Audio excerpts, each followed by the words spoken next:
दोस्तों, सबसे पहले मैं एक नौजवान होने के नाते भारतीय राष्ट्रीय कांग्रेस की जो मौजूदा स्टीयरिंग कमेटी है उसने जो संविधान में एक संशोधन किया है कि पार्टी प्रतिनिधित्व में हर एक स्तर पर 50 वर्ष से कम उम्र के व्यक्ति को 50% तक सीट जो आरक्षित किया गया है, मैं इस देश के नौजवानों के बिहाफ पर भारतीय राष्ट्रीय कांग्रेस को कोटि कोटि धन्यवाद करना चाहता हूं।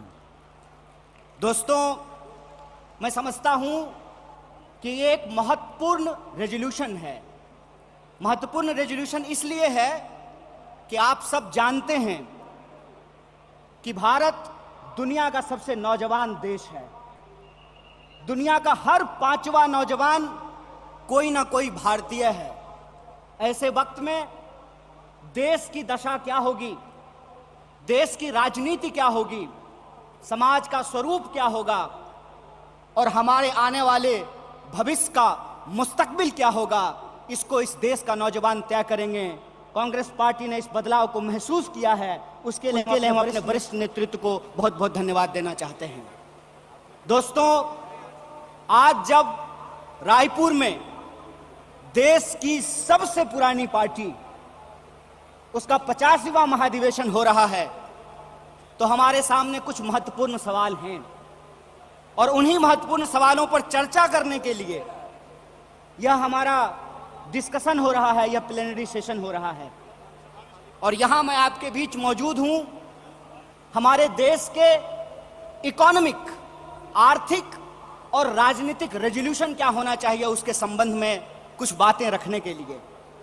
सबसे पहली बात तो हमको यह समझना चाहिए, देश की अर्थव्यवस्था देश के लोगों को नजरअंदाज करके नहीं चल सकती है। कोई भी ऐसी आर्थिक नीति जिसमें देश के लोगों को नजरअंदाज किया गया है, वो आर्थिक नीति देश की आर्थिक नीति नहीं हो सकती है। और आज हम जिस मोड़ पर खड़े हैं, हम देख रहे हैं कि नारा देश का लगाया जाता है, नाम देश का लिया जाता है और तिजोरियां दोस्त की भरी जाती है। ऐसी आर्थिक नीतियां आज इस देश के अंदर लाई जा रही है।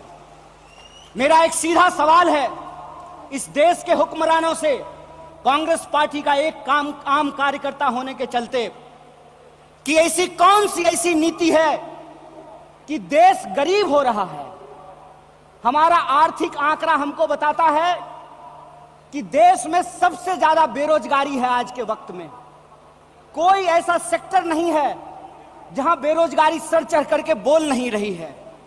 आप तमाम सर्वे उठा करके देख लीजिए, लगातार अमीर और गरीब की खाई बढ़ती जा रही है। इस देश के संसाधनों पर मुट्ठी भर लोगों का कब्जा होता जा रहा है। वैसी परिस्थिति में जो देश की संकल्पना है, जिसको महात्मा गांधी ने देखा है, जिसको मौलाना अबुल कलाम आजाद ने देखा है, जिसको सुभाष चंद्र बोस ने देखा है, जिसको श्रीमती इंदिरा गांधी ने देखा, जिसको स्वर्गीय राजीव गांधी ने देखा, जिसको इस देश की संविधान ने इस रूप में वर्णित किया है कि देश देश के लोगों से बनता है। जब देश देश के लोगों से बनता है तो आप मुझे बताइए कि देश कैसे गरीब हो रहा है और देश के 2-4 पूंजीपति कैसे अमीर हो रहे हैं। यह कौन सी ऐसी जादू की छड़ी है जो मौजूदा सरकार चला रही है। आप मुझे बताइए कि आम लोगों की आमदनी घटती जा रही है और देश के 1-2 पूंजीपति दुनिया के अमीरों की सूची में जाकर के शुमार हो जाते हैं। मैं यहां यह बात स्पष्ट कर देना चाहता हूं, हमारी पार्टी अमीरों के खिलाफ नहीं है, हमारी पार्टी पूंजीपतियों के खिलाफ नहीं है, हमारी पार्टी उद्योग धंधों के खिलाफ नहीं है, हमारी पार्टी उद्योगपतियों के खिलाफ नहीं है। लेकिन हम ऐसा देश नहीं चाहते हैं जहां आम लोगों के पास रोटी नहीं हो और प्रधानमंत्री के पास चलने के लिए 8,500 करोड़ का विमान हो। हम ऐसा देश नहीं चाहते हैं कि इस देश के आम लोगों के हाथ में शिक्षा नहीं हो, कलम नहीं हो, स्लेट नहीं हो, कंप्यूटर नहीं हो, मोबाइल नहीं हो, और इस देश की जो सरकारी संपत्तियां हैं, बीएसएनएल, बीएसएनएल के बारे में क्या कहा गया? बीएसएनएल के बारे में कहा गया, बीएसएनएल का मतलब होता है भाई साहब नहीं लगेगा। अरे भाई साहब नहीं लगेगा तो आप मुझे बताइए कि जियो धन धनाधन कैसे करेगा? यह सवाल आज इस देश के सामने खड़ा है। सरकार क्या करेगी? यह सवाल मैं पूछना चाहता हूं इस देश के नीति निर्माताओं से कि अगर एयर इंडिया नहीं होगा, जब देश में नहीं होगा एयर इंडिया, तो आप बताइए क्या करेंगे ज्योतिरादित्य सिंधिया? जब एयर इंडिया नहीं होगा, जब रेलवे नहीं होगा, जब बीएसएनएल नहीं होगा, तो मैं कहता हूं कि इस देश में मंत्री की क्या जरूरत है? जब देश में जनता नहीं होगी तो फिर इस देश में सरकार की क्या जरूरत है? जब देश में स्कूल नहीं होगा, अस्पताल नहीं होंगे, सड़कें नहीं होंगी, तो आप मुझे बताइए कि फिर संसद की क्या जरूरत है? इस देश की जो पूरी की पूरी संकल्पना है, उस संकल्पना को आज एक बार फिर से कांग्रेस के राष्ट्रीय महाधिवेशन में पुनर्विचारित करने की जरूरत है। देश का मतलब होता है देश में रहने वाले लोग। डीडी नेशनल पर एक कार्यक्रम आया करता था, नेहरू जी की किताब है discovery of India. Discovery of India के एपिसोड में नेहरू जी आम लोगों से पूछते हैं कि बताइए कौन है भारत माता? किसको भारत माता कहते हैं? भारत माता इस देश में रहने वाले लोग हैं।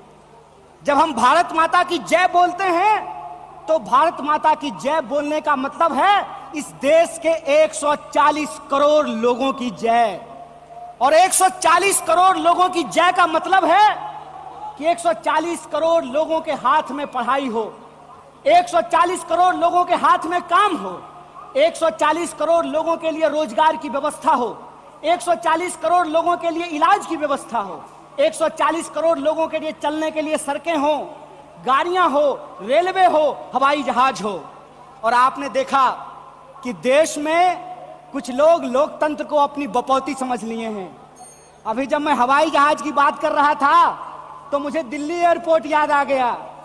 दिल्ली एयरपोर्ट पे भारी जो है सिक्योरिटी फोर्स आई थी हमारे एक नेता को गिरफ्तार करने के लिए। तो मैं दिल्ली में बैठे हुए हुक्मरानों को इस महाधिवेशन के माध्यम से कहना चाहता हूं, आपको मालूम नहीं है भारतीय राष्ट्रीय कांग्रेस का इतिहास। आपके पुरखों ने जिन अंग्रेजों की चापलूसी की थी, उन अंग्रेजों से लड़ करके हमने इस देश को आजादी दिलाई। इस बात को याद रखिएगा। ना आपके जेल से डरेंगे, ना आपके मुकदमे से डरेंगे, ना आपकी लाठियों से डरेंगे, ना आपकी गोलियों से डरेंगे। भारतीय राष्ट्रीय कांग्रेस इस देश की पार्टी है और इस देश के हकूक के लिए लड़ती रहेगी। इस बात को याद रखिएगा। और आज के समय में जो आर्थिक लूट की नीतियां चल रही हैं कि प्राइवेटाइजेशन ऑफ प्रॉफिट और सोशलाइजेशन ऑफ लॉस, फायदा होगा तो अदानी का और नुकसान होगा तो एलआईसी का, ये हम नहीं चलने देंगे। इस बात को आप याद रखिएगा। फायदा होगा तो प्रधानमंत्री जी के दोस्त का और नुकसान होगा तो इस देश के आम लोगों का पैसा जो एसबीआई में पड़ा हुआ है उसका, ये हम नहीं चलने देंगे। इस बात को याद रखिएगा। इसीलिए हमारा पॉलिटिकल और इकोनॉमिक रेजोल्यूशन ये है कि भारतीय राष्ट्रीय कांग्रेस इंडियन कॉन्स्टिट्यूशन का सेफ गार्ड है। हम इंडियन कॉन्स्टिट्यूशन के पहरेदार हैं। हम इंडियन कॉन्स्टिट्यूशन के असली चौकीदार हैं। इस बात को याद रखिएगा। और इंडियन कॉन्स्टिट्यूशन इस बात को रिजॉल्व करता है, we the people of India.